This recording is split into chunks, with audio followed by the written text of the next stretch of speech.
ലത്തീൻ കത്തോലിക്ക സമുദായ അംഗങ്ങൾ തന്നെ ഈ വിഷയത്തിനകത്ത് കൂടുതൽ പ്രതികരണങ്ങളുമായി എത്തുകയാണ്. എന്തായാലും ഫ്രാൻസിസ് ആൽബർട്ട് നമുക്കൊപ്പം ചേരുന്നു. ശ്രീ ഫ്രാൻസിസ് ആൽബർട്ട്, ഇത് ഇങ്ങനൊരു വിഷയം തുടർ വർഷങ്ങളായി നടക്കുമ്പോൾ ആനുകൂല്യങ്ങൾ നിഷേധിക്കപ്പെടുന്ന ഒരു വിഭാഗമുണ്ട്. ആ വിഭാഗം ഇത് അറിയുന്നുണ്ടോ എന്നുള്ളൊരു ചോദ്യമാണ് ആദ്യം പ്രധാനപ്പെട്ടത്. നടപടി എടുക്കണമെങ്കിൽ പരാതി വരണമല്ലോ.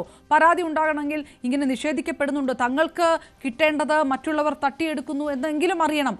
അങ്ങനെ ഒരു കൃത്യമായിട്ടുള്ള ഒരു അവയർനെസ് ഉണ്ടാകുന്നുണ്ടോ ലത്തീൻ കത്തോലിക്ക വിഭാഗത്തിൽ? തീർച്ചയായിട്ടും ലത്തീൻ കത്തോലിക്ക ഐക്യവേദി എന്ന് പറയുന്ന പ്രസ്ഥാനം ഇതിന്റെ പുറകെ പോയിട്ടുമുണ്ട്.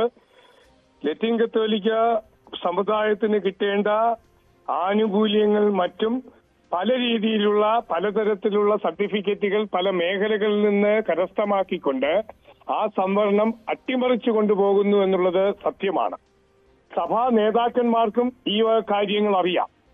പക്ഷെ അവർക്കുമൊക്കെ ഇപ്പോഴത്തെ രാഷ്ട്രീയ സാഹചര്യങ്ങളിൽ ഇതിൽ ഇടപെടുന്നതിനൊരു ലിമിറ്റ് ഉണ്ടെന്നാണ് അവരുടെയൊക്കെ അഭിപ്രായം.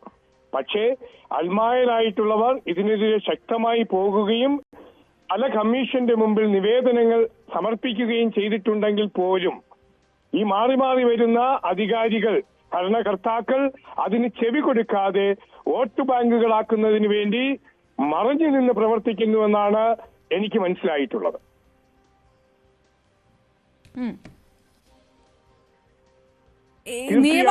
നിയമ പോരാട്ടങ്ങൾ നടത്തേണ്ട ഒരു സാധ്യതയിലേക്ക് കടക്കുന്നു എന്ന് പറയുന്നു. രാഷ്ട്രീയ പാർട്ടികളോട് ഇതിനായി സമ്മർദ്ദം ചെലുത്തേണ്ടി വരുന്നു എന്ന് പറയുന്നു.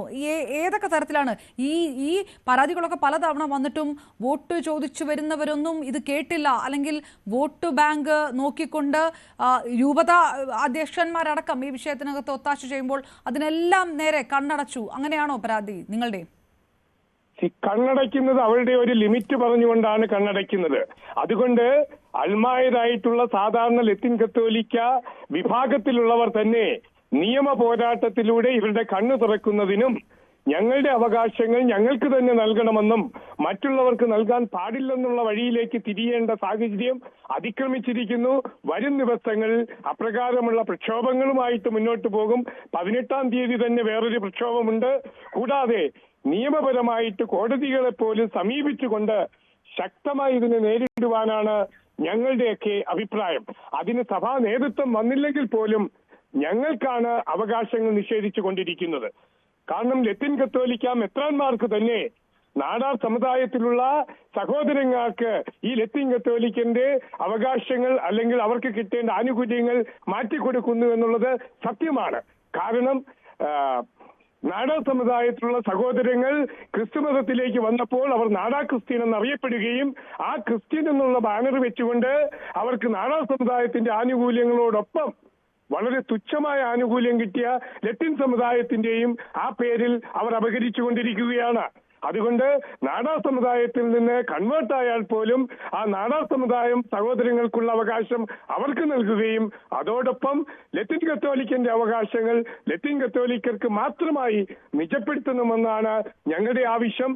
അതിനുവേണ്ടി മുന്നോട്ട് പോകും. ഏതറ്റം വരെയും പോകുവാനുള്ള തയ്യാറെടുപ്പുകൾ നടക്കുകയാണ്.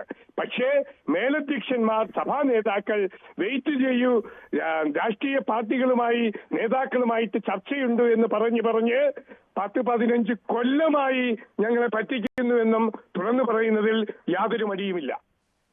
ശരി, നന്ദി ശ്രീ ഫ്രാൻസിസ് ആൽബർട്ട്. ഇപ്പോൾ അഡ്വക്കേറ്റ് ഷെറിയും ലത്തീൻ കത്തോലിക്ക സമുദായ വിഭാഗം നമുക്കൊപ്പം ചേരുന്നു. ശ്രീ അഡ്വക്കേറ്റ് ഷെറി, നിയമ പോരാട്ടങ്ങൾ ഒരു നീണ്ട ഒരു വലിയൊരു യുദ്ധത്തിലേക്ക് തന്നെ കടക്കേണ്ട ഒരു സാഹചര്യം സമുദായത്തെ സംബന്ധിച്ചിടത്തോളം ഉണ്ട്. പക്ഷേ പല വെളിപ്പെടുത്തലുകളും വരുന്നുണ്ട്. എന്തിനാണ് ഇങ്ങനെ സമുദായം മാറിയത്, അത് ഏത് കാര്യത്തിന് വേണ്ടിയിട്ടായിരുന്നു എന്നുള്ളതെല്ലാം അടക്കം. നിയമപരമായിട്ട് ഇതിനകത്ത് ഇനി ഒന്നും ചെയ്യാൻ കഴിയില്ലേ? ഇവിടെ ഈ വിഷയത്തിൽ യഥാർത്ഥത്തിൽ ലത്തീൻ കത്തോലിക്കരായി ജനിച്ച് ജീവിച്ചു വരുന്ന ആളുകൾക്കും പല ഘട്ടങ്ങളിലും ഈ 1947 എന്ന കാരണം പറഞ്ഞ് സർട്ടിഫിക്കറ്റ് നിഷേധിക്കുന്ന സാഹചര്യങ്ങളുണ്ട്. അതിലാണ് ഞങ്ങൾ ഇടപെട്ട് വരുന്നത്. അതല്ലാതെ തെറ്റായി ആരെങ്കിലും ആകുന്നതിനെ ആരും അനുകൂലിക്കുന്നില്ല. പിന്നെ ചില പരാമർശങ്ങൾ കേട്ടു, ബിഷപ്പുമാര്, അച്ഛന്മാര് അങ്ങനെ അവര് തെറ്റായി കൊടുത്തു എന്നൊക്കെ. അതൊക്കെ എന്തിന്റെ അടിസ്ഥാനത്തിലാണെന്ന് എനിക്കറിയില്ല. ഞങ്ങളെ സംബന്ധിച്ചിടത്തോളം ഇപ്പൊ ജസ്റ്റിസ് JB കോശി കമ്മീഷൻ ശുപാർശകളിലെ ഒരു കാര്യം, ഈ 1947 എന്ന് പറയുന്നത് കേരളത്തിലെ ലാറ്റിൻ കാത്തലിക്കുമായി ഒരു ബന്ധമില്ലാത്ത കാര്യമാണ്. ഇന്ത്യക്ക് സ്വാതന്ത്ര്യം കിട്ടിയെന്നതിനപ്പുറത്ത് സാമുദായികമായി 1947 ലാറ്റിൻ കാത്തലിക്കുമായി ബന്ധമുള്ളതല്ല.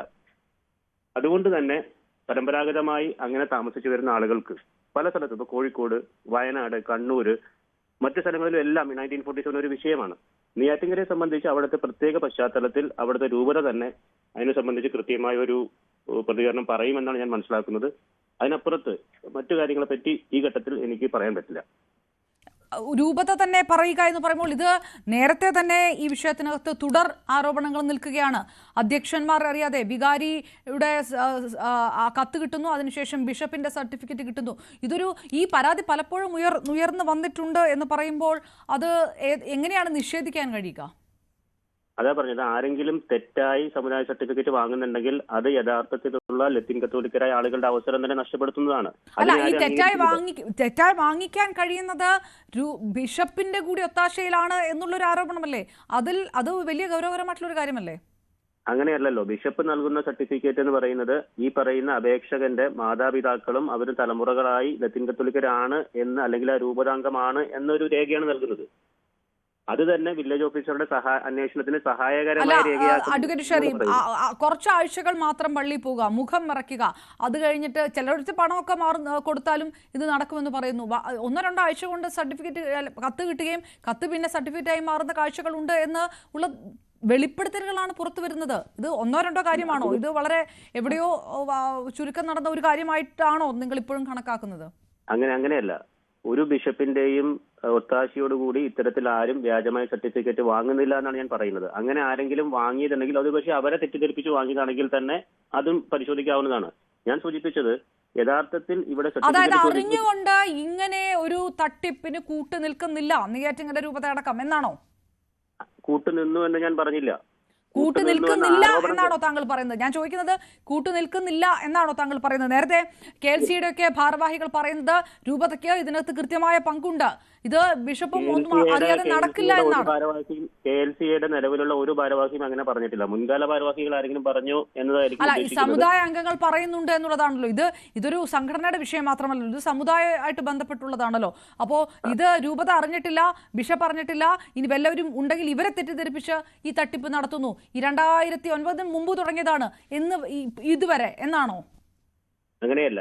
ഇവിടെ ഞാൻ പറഞ്ഞത് KLC എന്ന് പറയുന്നത് ലത്തീൻ കത്തോലിക്കരുടെ ഔദ്യോഗിക സമുദായ സംഘടനയാണ്.